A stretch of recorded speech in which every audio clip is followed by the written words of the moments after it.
कूटस्थे। भैया मेरा मन रूपी मयूर आज ही तेरे चरण रूपी पिंजरे में फंस जाए, क्योंकि अंत समय पे सारी दुनिया याद आती है, तेरी याद नहीं आती। संसार याद आता है, तुम याद नहीं आते। इसलिए मेरा निवेदन है, हे केशव, हे गोपाल, हे भगवान, आज ही मेरा मन तेरे चरण रूपी पिंजरे में जाके फंस जाए।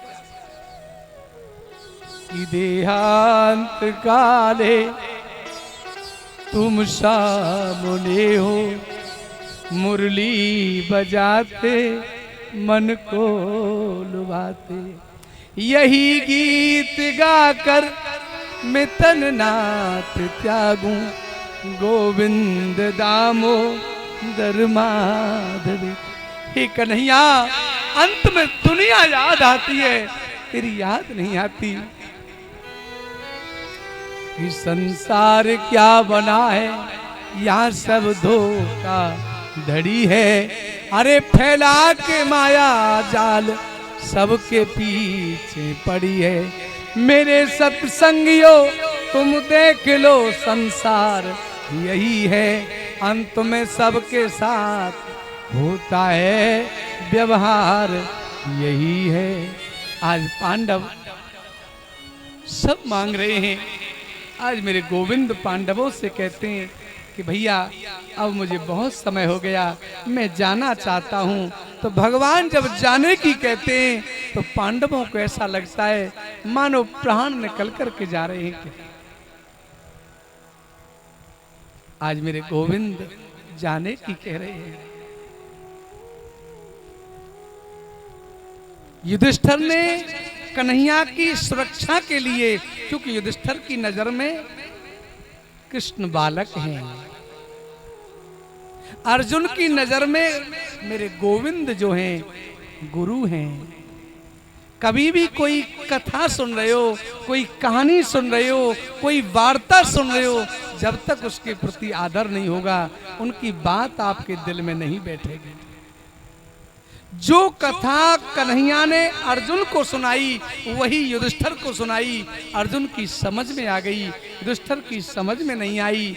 आज इसी कारण मेरे कन्हैया सभी पांडवों को लेकर के पितामह भीष्म के पास जाते हैं।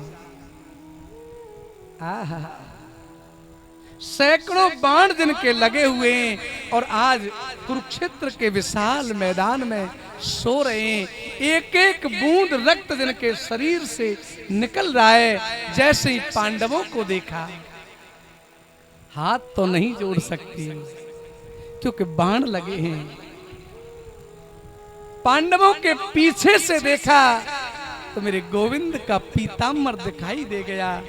आज पितामह भीष्म मन ही मन गोविंद को प्रणाम करते हैं कि हे श्री कृष्ण द्वारिका वासी, देव देव जगतपते, नान्यम तद भयम पश्ये यत्र मृत्यु परस्परम। हे गोविंद, मेरी मृत्यु को सुधारने के लिए आपका आगमन हो गया। आज कन्हैया ने पांडवों को आगे कर दिया। कुंती को कहा कि बाबा के चरण छुओ। आज कुंती पितामह भीष्म के चरणों में वंदन कर रही है।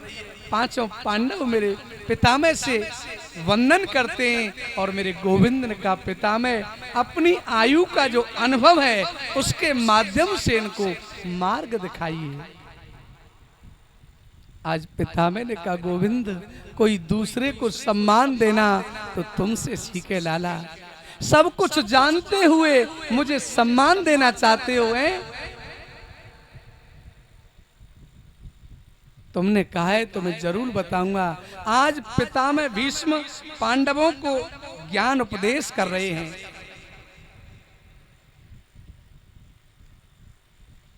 देखिए, एक होता है पुस्तकीय ज्ञान,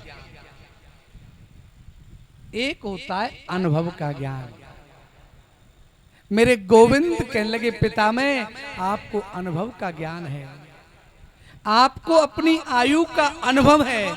तो पितामह भीष्म पांडवों को उपदेश करते हैं कि बेटा तुम राजा हो, राजा को खूब परिश्रम करना चाहिए, धन कमाना चाहिए और जितना धन कमावे उसका 10वां भाग दान कर देना चाहिए, क्योंकि धन की पवित्रता तभी होती है। कोई धर्म हो रहा है, कहीं यज्ञ हो रहा है, कहीं दुर्भिक्ष पड़ रहा है, कहीं लोग भूखे मर रहे हैं, कहीं अन्न की व्यवस्था नहीं है, हम अपने सहयोग से उनका पालन कर दें तो हमारा धन पवित्र बना रहेगा, हमारे धन की शुद्धिकरण बना रहेगा। आप देखिए किसी कुएं में आप पानी भरा हुआ है, 2-4 साल उसमें से पानी मत निकालो तो उस पानी में दुर्गंध आ जाएगी। ऐसे ही हम अपने धन को केवल कमाते रहेंगे, धर्म कार्य में नहीं लगाएंगे तो हमारी आगामी पीढ़ी को बिगाड़ देगा। पितामह भीष्म पांडवों से कह रहे हैं बेटा तन पवित्र सेवा किए। हमारा शरीर कब पवित्र होता है? इस शरीर से भगवान की झाड़ू लगावें, भगवान का भवन बुहारें, भगवान की सेवा करें तो तन पवित्र होता है।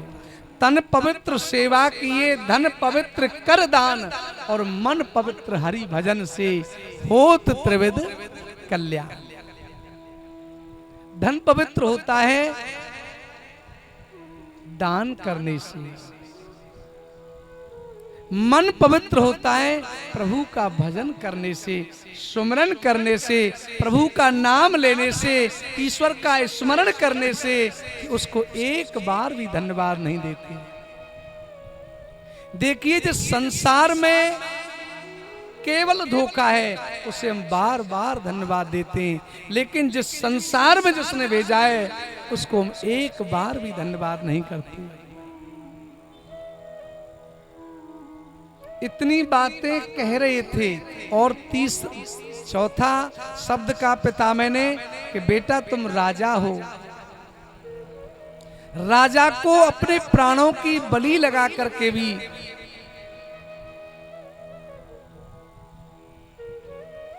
किसी दुर्बल को बचाना चाहिए।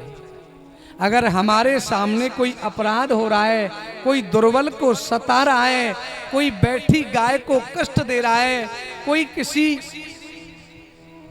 जरूरतमंद को कष्ट दे रहा है तो अपने प्राणों की बलि लगा करके भी उसको बचाना चाहिए। इतनी बातें कह रहे थे पितामह भीष्म के बीच में खड़ी द्रौपदी खिल खिल करके हंस गई। पितामह ने कहा बेटी मैं उपदेश कर रहा हूं, तुमको हंसी आ गई।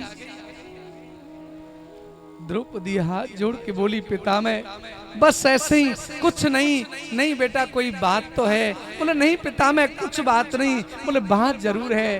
बोले पितामह हाथ जोड़ के बोली आज तो आप ज्ञान का उपदेश कर रहे हो कि सामने पाप होते नहीं देखना चाहिए, सामने दुर्बल को बचाना चाहिए, लेकिन आज मुझे याद है उस भरी सभा में आप सबसे आगे बैठे थे।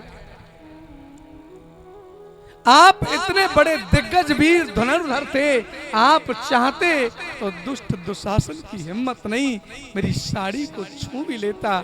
आज उस भरी सभा में मुझे निर्वस्त्र किया जा रहा था, आप सब देखते रहे। सज्जनों पूरे युद्ध में जो वीर कभी रोया नहीं, जो वीर की आंखों से आंसू नहीं आए, जो स्वयं इच्छा मृत्यु का वरदान रखते, आज वो हिलकियों से रोने लगे। बेटी मैं वही अभागा भीष्म हूँ। मेरी आंखों के सामने मेरी पौत्र वधू को निर्वस्त्र किया जा रहा था, लेकिन बेटी तुम्हें मालूम है आज मुझे 54 दिन हो गए इस बाणों की सैया पर लेट रहा हूँ। एक एक बूंद रक्त मेरे शरीर से निकल रहा है, एक साथ में 100 बिच्छू डंक मारे, इतना मुझे कष्ट हो रहा है, लेकिन उसको मैं सह रहा हूं। क्यों? क्योंकि उस समय बेटी मेरे अंदर जो रक्त था वो दुर्योधन के दूषित अन्न से बना था। आज वो रक्त निकल गया, आज मेरा मन पवित्र हो गया, आज मेरे हृदय में किसी प्रकार की तृष्णा नहीं है। द्रौपदी हाथ जोड़ के चरणों में गिर पड़ी। बाबा मैं क्षमा चाहती हूँ, मेरा कोई ऐसा मन नहीं था आपको कष्ट देने का। बेटी तेने कष्ट नहीं लिया, तूने सत्य कहा है।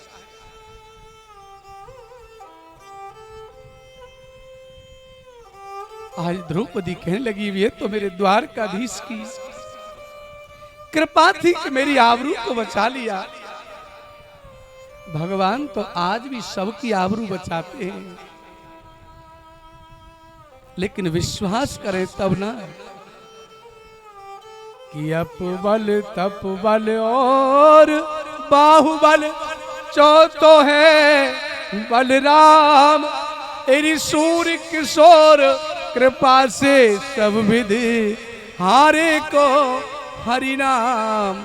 सुनेरी मैंने निर्बल के बलराम, सुनेरी मैंने निर्बल के बलराम। सुनेरी मैंने जब सारे बल व्यक्ति के क्षीण हो जाते, कोई बल काम नहीं देता, तब भगवान कहते मैं तेरे साथ हूं। ये संसार तो केवल बनी बनी का साथी है, बिगड़ी का साथी तो मेरा गोपाल होता है। जिसे दुनिया दुदकार देती है उसे गोविंद गले लगाते हैं, यही पहचान है।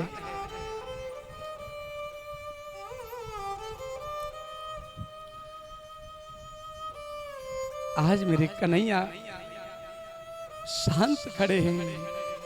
पिता में भीष्म कहते हैं